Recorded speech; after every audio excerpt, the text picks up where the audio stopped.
Good evening. This is the second half of the video. This is the paper we're doing. It's the 22nd of May 2019. I have done questions 1 to 4. Now I'm going to do 5, 6, 7 and 8. Again, you should be going over this stuff every evening. Again, you go to the CEA website, you download the material that you need, this paper. You download the mark scheme and you learn from each and every question. It takes time to learn and it takes practice to study. So time to learn, practice to study. You then use the information from this to learn the facts. So those are the things that we're going to do today. I'm going to do this paper, last 4 questions. We're going to teach you when we're doing the paper. But you must sit down, take time to learn, and then you must practice to study. So we're going to start here with question number 5. Again, if you've got the textbook, it's on page 417. So radioactive isotopes, same atomic number, different atomic mass, carbon 12, carbon 14, same element, slightly different structure of the nucleus, are isotopes in industry and medicine. 3 applications are described below. A radioactive isotope is used to sterilize medical equipment. A radioactive tracer is introduced into underground pipes to detect leaks. A radioactive isotope is used in smoke alarms. In the table below, choose with a tick. Now it has to be a tick and not a cross. Use a tick. If a long or short half-life would be suitable, and choose what type of radiation, alpha, beta or gamma. Remember the Greek alphabet, alpha, beta, gamma, alpha 4-2He, beta fast moving electron, naught E-1 and gamma 0, 0. You can look up and revise the properties of these.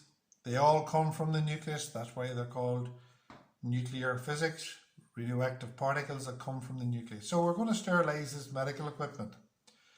The machine that you're going to use to sterilize medical equipment, it'll have a radioactive source in it. You don't want to be changing it too often. So it would have a long half-life.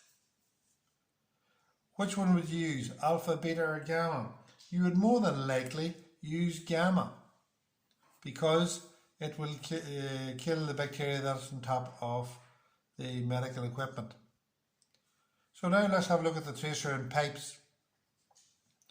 You'll want this to be able to dissolve in the pipe or in the fluid within the pipe.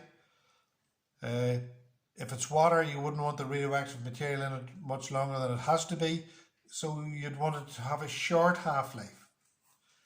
It has to come through the thick pipe, so you know that alpha is absorbed by paper, beta is absorbed by aluminium foil, and gamma by a few centimetres of lead. So this is in a pipe, so you'd probably need gamma. Smoke alarms, you should have one in the house for your own safety. Again, you're not going to change the radioactive source in it, so it should have a long life. And it has to be absorbed by smoke particles, so it's alpha. So it's an alpha particle. So that's that question done. We're looking 6 things here. 1, 2, 3, 4, 5, 6. There's your 6 marks. So, question number 5. Let's look at the next question. And this question is about the dangers of using radioactive substances.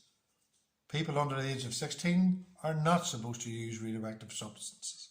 End of story. So, why is that? Because it seems to encourage the growth of cancer. This question is about the dangers of using radioactive substances. State a health danger involved in using radioactive substances. Well, it may cause cancer. May cause cancer. Or it disrupts the DNA of your cell. Disrupts the DNA of the cell. So state 3 different methods. Now we're looking at 4 marks here, so there's probably 1. State 3 different methods that people who work with radioactive substances can use to protect themselves. So the people can use protective clothing.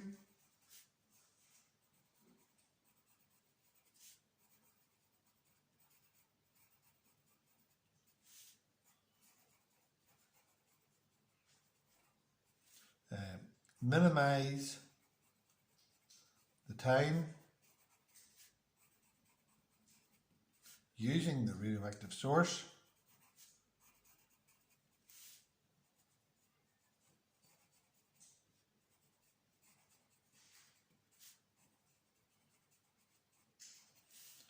And store the radioactive source in a lead castle.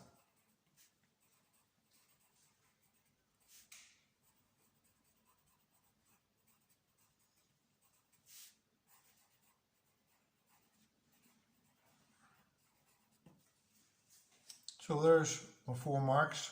1, 2, 3, 4. Capital letter, full stop. Capital letter, full stop. Capital letter, full stop. Full sentences, using as much of the page as we can. So let's look at the next question. So this question's on pressure. Pressure's on page 371 of your textbook. Pressure, well, let's just have a quick recap. Pressure is force over area. Force over area. Remember, force is measured in newtons. Area is measured in meters squared. The pressure could be measured in newtons per meter squared, sometimes known as pascals. So that's more or less it. So let's have a look at this question, and again, be aware that the examiner may help you. Sometimes you use bold to tell you things that you might miss. So a military tank has a mass of 8.48 by 10 to the power of 4 kilos. Now that's a mass. That's not a force. That's a mass. And each caterpillar, there's a caterpillar track, there's 2 of them. So the caterpillar tread has an area of 3 meters squared. So the total area of that tank is 6 meters squared. So let's do the question. We've found a few tricks here. That's a mass, and the area is not 3, it's 6. 3 for that one, 3 for that one. So calculate the pressure. Now there's the formula. Pressure is force over area. So there's a mark for that. That's the first thing, a mark for that. I'm looking 5 marks here. So this is a hard question. So I need to change that force. So we know that W equals mg. M multiplied by g are in the planet Earth. So it's 8.48 by 10 to the power of 4 by 10, which gives you 8.48 by 10 to the power of 5 newtons. We need newtons. We know the area is 6 3/8, so pressure is force. 8.48 by 10 to the power of 5, that's newtons, over the area is 6. Now, a couple of things we should be watching for here.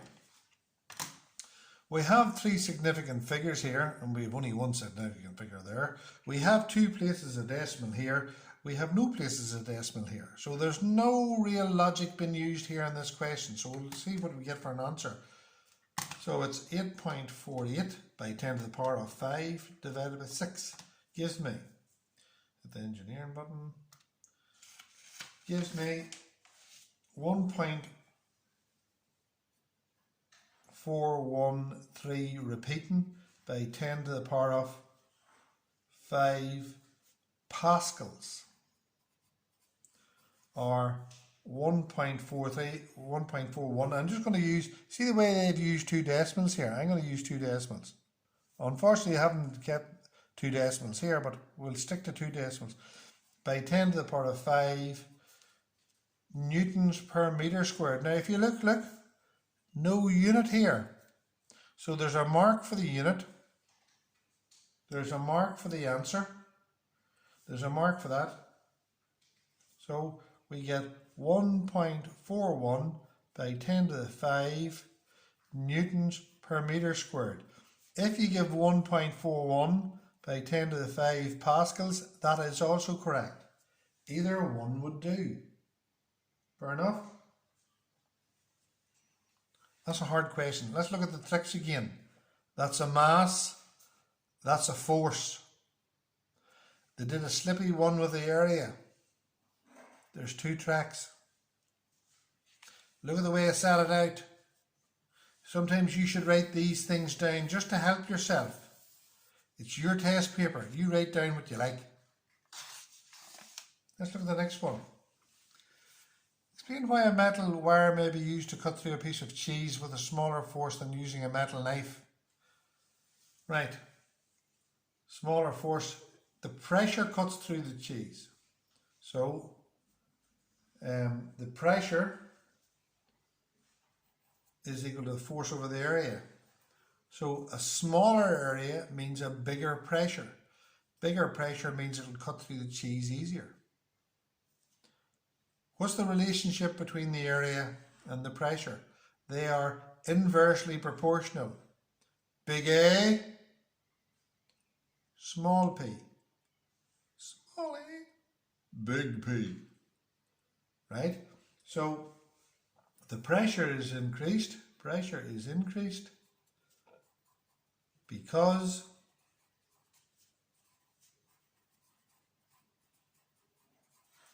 the area of the wire is smaller than the area of the knife.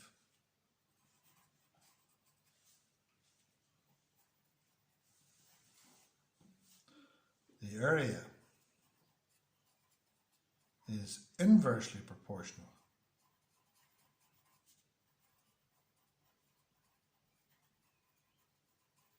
to the pressure.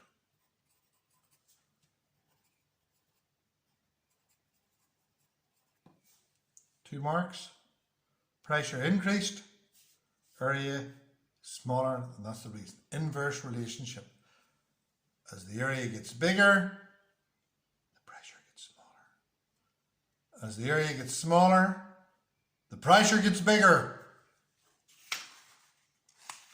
All right, let's try the next question. Pearl climbs to the top of a slide. Pearl has a mass of 50 kilos, reaches a velocity of 7 meters per second at the bottom of the slide. On her way down, she loses 500 joules of energy because of friction. By first calculating her kinetic energy at the bottom, find the height of the slide. Right, so let's have a look. So let's look at the kinetic energy. So there's the formula. A half multiplied by the mass by the velocity squared.